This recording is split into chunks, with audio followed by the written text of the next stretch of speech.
Hello there and welcome back to War Thunder. Today I want to present you the both premium destroyers which you can buy yourself to enter the close beta of War Thunder Naval Forces.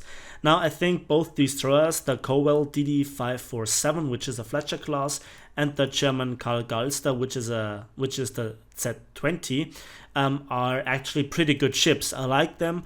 Currently they really feel worth it, and I want to talk in a bit more detail about those two ships and where they are similar and how they differ, and maybe how to use them, point out specific strength and specific weaknesses and the biggest differences between them, and might give you a bit of a hint how to play them, followed up with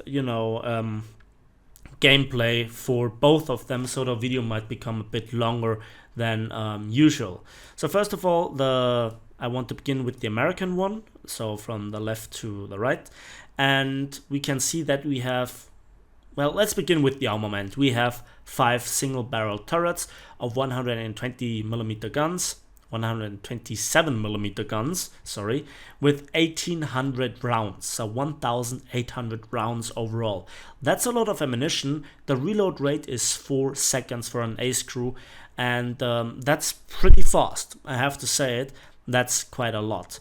And yeah, you have 2 turrets at the front. One is mounted here in the middle, having more of a forward-facing arc, and 2 guns being in the rear. Your armament is accomplished here by multiple 40 and 20mm guns, and also 2 launchers of 5 torpedoes each, so overall 10 torpedoes. The destroyer seems to have a good acceleration, good top speed. It's very maneuverable, and so I think it really feels nimble, and it's more like a close quarters brawler compared to the German Z20. And also we have a little bit of armor, and I might come to this 13mm special treatment steel in just a moment, like with the turret armor, because the Z20 doesn't have it, and it actually works in the Z20's favor. So this is a bit confusing. Then yeah, let's have a look at the German one, and we can see it looks very similar with the arrangement of the guns. We also have 5 128mm 12.7 centimeter guns. That's a bit weird. Okay, that's a little oddity. I don't know if this is a spelling mistake or anything like this, or this is the official designation. I don't know, but we have 2 guns in the front.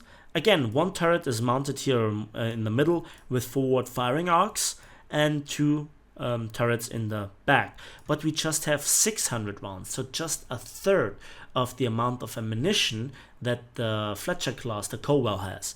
Also, we have a reload for an ace crew of 3.6 seconds, so roughly 10% faster. And it might not seem like a huge difference, but if you pump out volley after volley, it might add up. And overall, I have to say, you really run into danger of running out of ammunition in the Karl Galster when you are like in a fight for 5 minutes and you're blasting away continuously.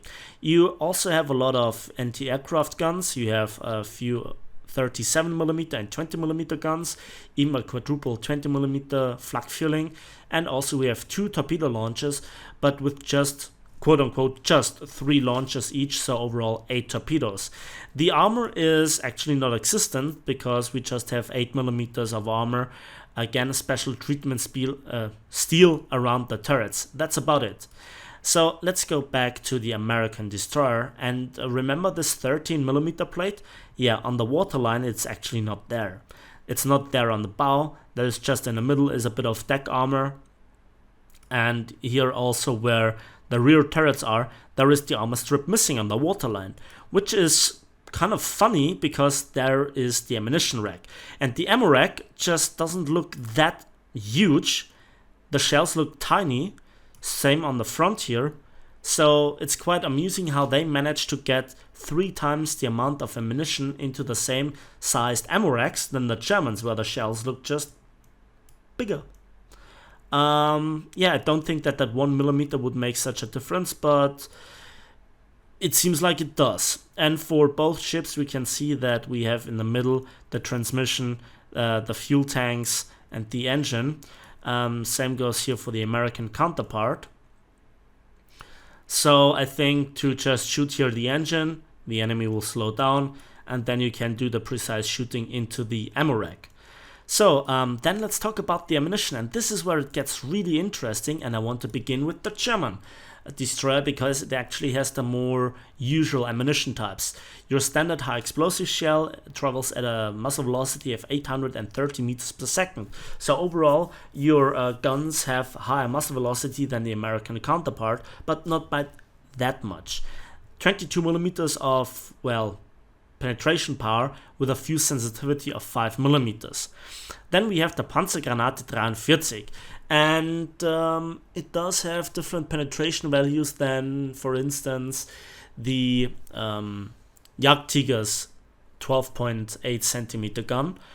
We have 232 millimeters on this APCBC round, and that's quite a difference. Now I'm not talking here about that the shell will bounce a lot, but how it overall behaves, because we are traveling here with a speed of 875 meters per second with a fuse delay of 0.8 millimeters after the fuse get activated by passing through at least 28 millimeters. So that stats are overall relatively similar to the German Jagdtiger if you're coming from Tank RB. So very often you overpenetrate the ship and the shell doesn't go off. How much TNT equivalent is there in the shell? I have no idea, but I think it should be around about 780 grams, which is still a lot, but you do not really feel so much damage output. The Sprenggranate L4,5 mit Bodenzünder or with base fuse is yeah, a bit different from the Sprenggranate L4,5, but it's not that different. You still have 22 millimeters of penetration power. You're still at 830 meters mass velocity. You still have a fuse sensitivity of 5 millimeters, but now we have actually a fuse delay on the stat card, at least, of 0.8 meters. But the difference is not as monumental as with the American one. Let's have a look at the Cowell's ammunition. And the standard high explosive shell is very similar to the German one, 792 meters per second muzzle velocity with a fuse sensitivity of 1 millimeter, so 5 times as sensitive. And we still have 22 millimeters of penetration, so not too special there. But now we come to the Mark 32 SAP. SAP stands for semi-armor piercing, if I'm not wrong, and the shell type is an APHE BC round. So that is very interesting because that designation of the ammunition type is usually to be found on Russian tank guns. And that is the ammunition of choice because it has very good normalization stats and very good damage output. And here we can see we have a fuse sensitivity that's barely a third of the German APCBC round. So more often you will actually get activated. That shell will get activated once it hits an enemy. Then we have 2 meters of fuse delay, so it actually enters deeper into the enemy vessel. However, the penetration is worse by just 90 millimeters, so 146 compared to the German 128 millimeters. But that doesn't really matter because so far the enemy ships don't really have that much armor. Even the German light cruisers, even when angling, you don't have any sort of trouble going through the 50 millimeters of armor, and you actually might pass through the turtleback armor because of the fuse delay, which is something that the German APCBC round with the 0.8 meters of fuse delay has difficulties to do. The third ammunition type is the Mark 31 AAVT, and that is a high explosive radio fuse shell. And again, we have a penetration power of 22 millimeters, but it explodes either directly on contact or when it is really close to the enemy, especially aircraft. Combine this with the quick turret rotation speed and the good elevation angles, you can actively go for aircraft. In the gameplay that I will show you just in a moment, this is not that obvious. So in a nutshell, both destroyers have from the outside a very similar look, but the devil is in the details. And so when it comes to the actual combat value, the Cowell is fine as long as it doesn't get shot, because then the armor actually might activate armor-piercing high-explosive fuses. The ammo rack is not protected like on the German one.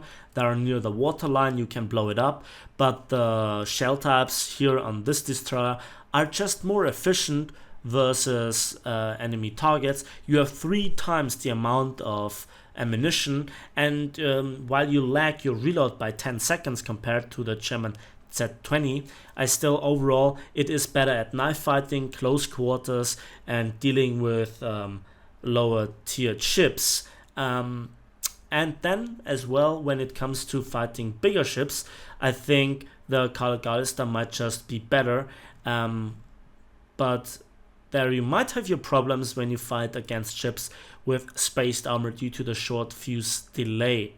So I think that's enough theory and theory crafting. Let's hop into some gameplay, shall we?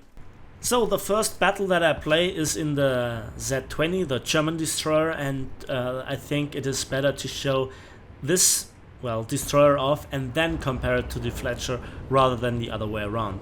I think this is down to didactic to just then see how they differ, and I think when you look at the gameplay here, it's really not that big of a deal, and while there are differences between the ships, they are not insane compared to, I don't know, a patrol boat versus a destroyer, of course. But still, it might be game deciding in the long run, over the course of upcoming years, hopefully, where I still want to cover the game. So first of all, I get some nice strikes here on this destroyer. How do you actually aim? That is a big question. And the answer is you press X and then a bit of a gray box appears around the enemy destroyer, then it is marked and you actually keep on track with this ship. And if the ship is driving on or sailing on a parallel course to you with the same speed, it's fairly easy to actually hit the enemy ship and deal significant amount of damage. You can very precisely shoot. If it is going the other way than you are, like in a normal battle, then so anti-parallel, you have to lead the enemy ships, and very often it looks silly where you shoot, but still then the shells land where you want them to land and deal a lot of damage. Then how do you actually select the ammunition? Where do you use which kind of shell type?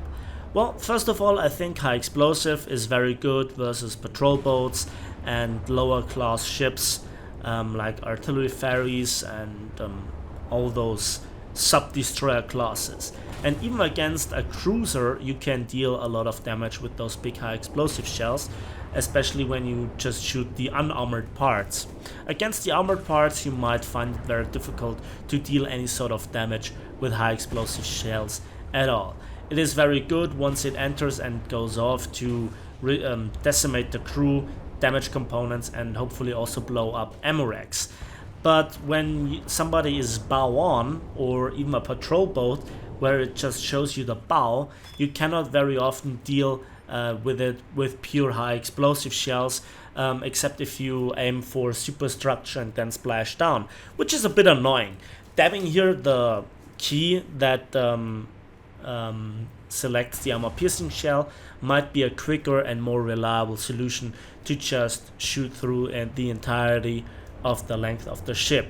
And yeah, also by shooting lower the waterline to hit the ammo rack is possible with armor piercing shots.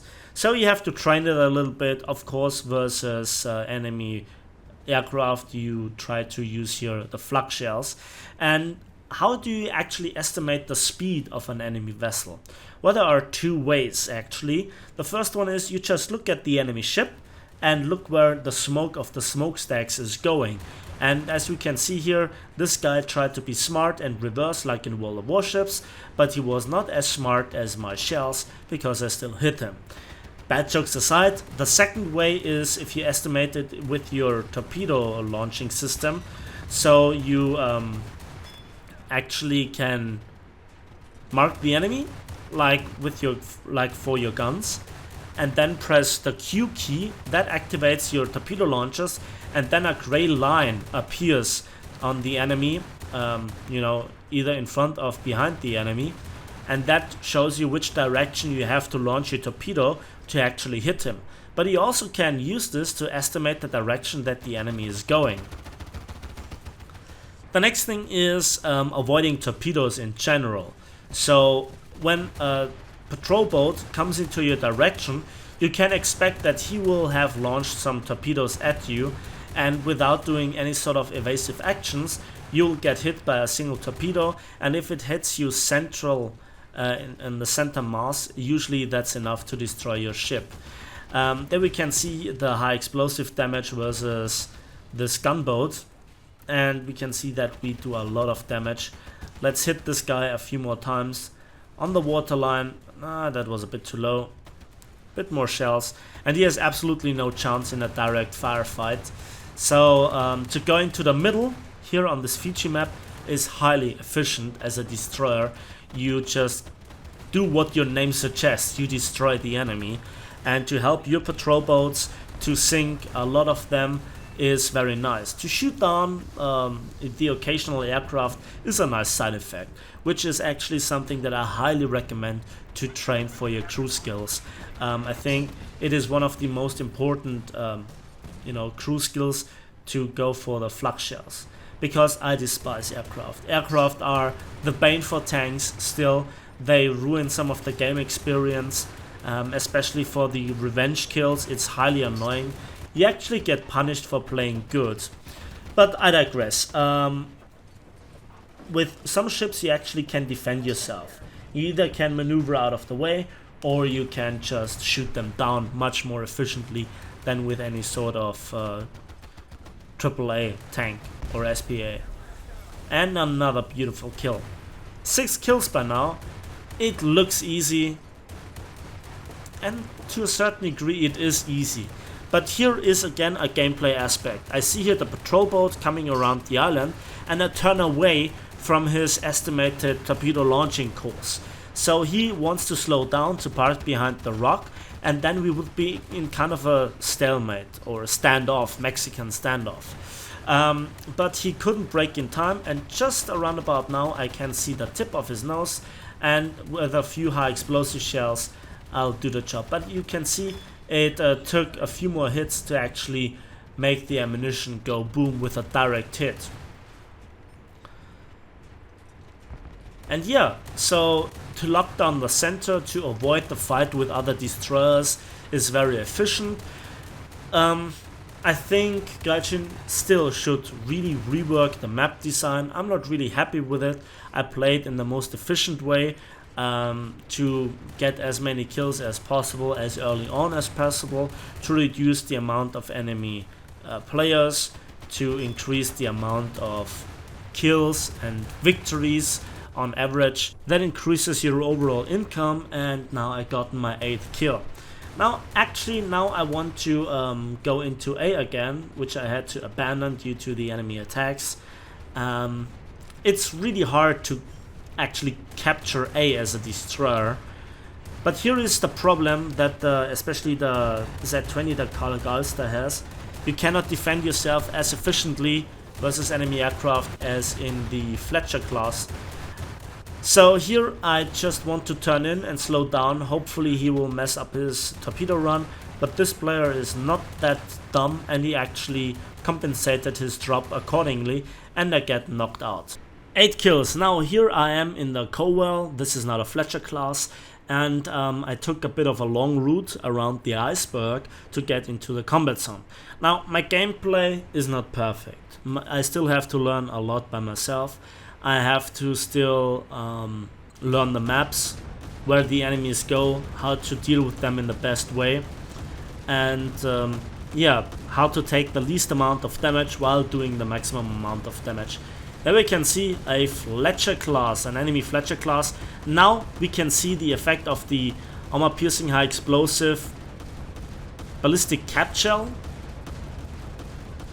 And one of my turrets get knocked out around about now. Yeah, but it's all too late, because with this salvo I already blow up his ammo rack.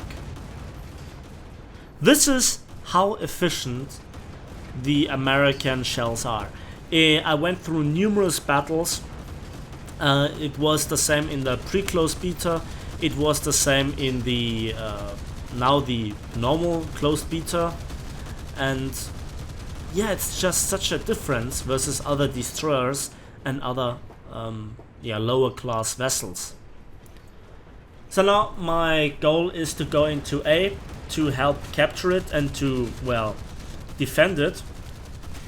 Now in this battle I actually didn't have a lot of luck with my shooting at aircraft with the radio fuse. Sometimes I shoot down some aircraft, sometimes not, but you very often shoot down more aircraft with the Fletcher class per battle than with the normal Z-20. And there I just couldn't reload in time. Now, technically you have a 10% longer reload compared to the Z-20. And it really is a bit feelable, I have to say. And I'm not quite sure how to judge it, because the difference shouldn't be that obvious, should it? So I think when we compare the two ships, what are they better at? Well, first of all, I think the Z-20 is better in the anti-destroyer warfare at longer ranges. But then when it comes into close quarters and endurance fighting, shooting at enemies with torpedoes, dealing with various different enemies from various different angles at once or similar, I think the Fletcher class, the Crowell, is just a better knife fighter. Now, both destroyers have their own unique flavor, both have their strengths and weaknesses, but it has to be pointed out that the Crowell just has 3 times the amount of ammunition for the main guns. So here I launched some preemptive torps into the gap. I saw a destroyer before that, he just might run into them. Then I see here the patrol boats, but this one is destroyed. I look around in the search for aircraft, and again, switching the ammunition type on a regular basis according to the enemy that you face is important, and I just pulled the trigger a split second too early, otherwise I might just have shot him down. And then, oh, there is a patrol boat, but he doesn't really want to go near me with launching torpedoes, and I get him with a crew knockout, so that's good. Putting the island between me and some potential torpedoes, you never know, and I think I'm safe for now. Now I want to assist here in capturing A, and again I'm looking around, I'm looking where are the enemies shooting, or where are my teammates shooting, where there might be some enemies. He's shooting now behind me, and oh look, what is that? Yeah, and we hit the nose. We hit the nose again with a high explosive shell, and the nose is saturated. Now I switch to a armor piercing high explosive ballistic cap, and we execute him with a crew knockout again. So this PT-6 boat really isn't that nice to fight with against a destroyer. What a surprise. Yeah, and now I participated a little bit in the capturing. It's good overall for the action, and this little fella here got saved by a rock that absorbed the shell. But the other one, the S-100, isn't that lucky, and while I hit the water at first, the other shell hits here near the torpedo tubes.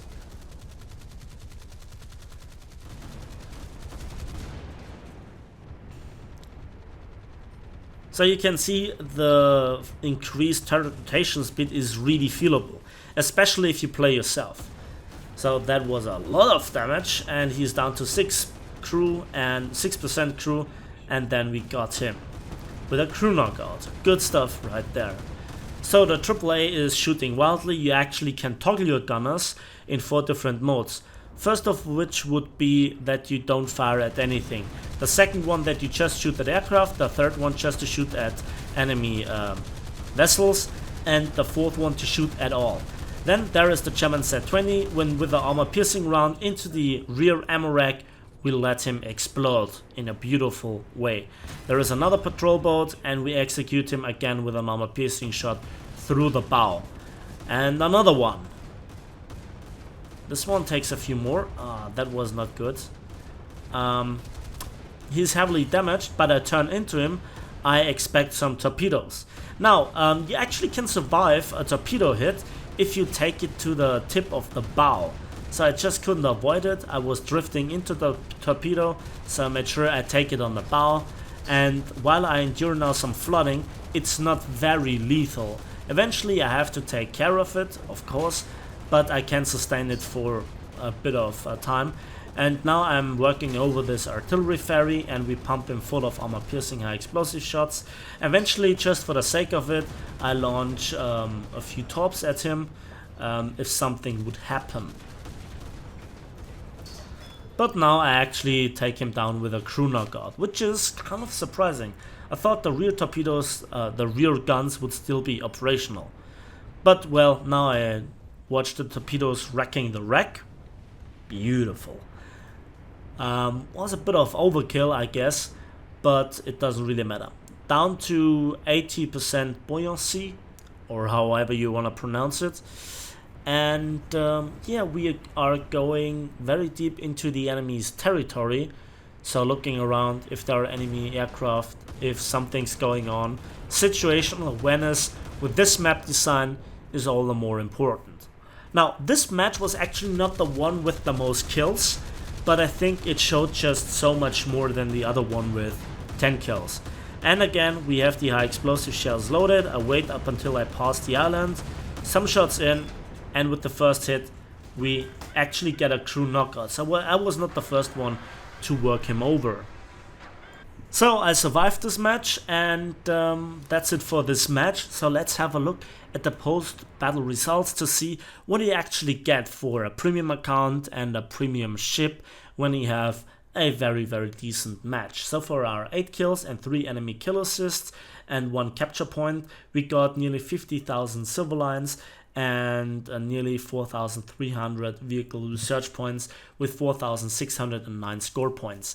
Yeah, that's a decent income, I guess, but remember, it is a closed beta. Everything is subject to change. Things will and can change. Also the economy, also the opposition. We will see many more nations in the future, many more ship classes, many more game mechanics.